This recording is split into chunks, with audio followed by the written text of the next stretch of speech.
Oh, babe. Anong masasabi mo sa hiwalayan ni Rico Blanco at Maris Racal? Normal nga.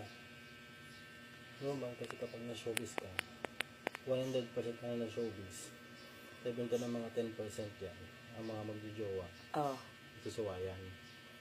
Tagalog. Hindi wala yan.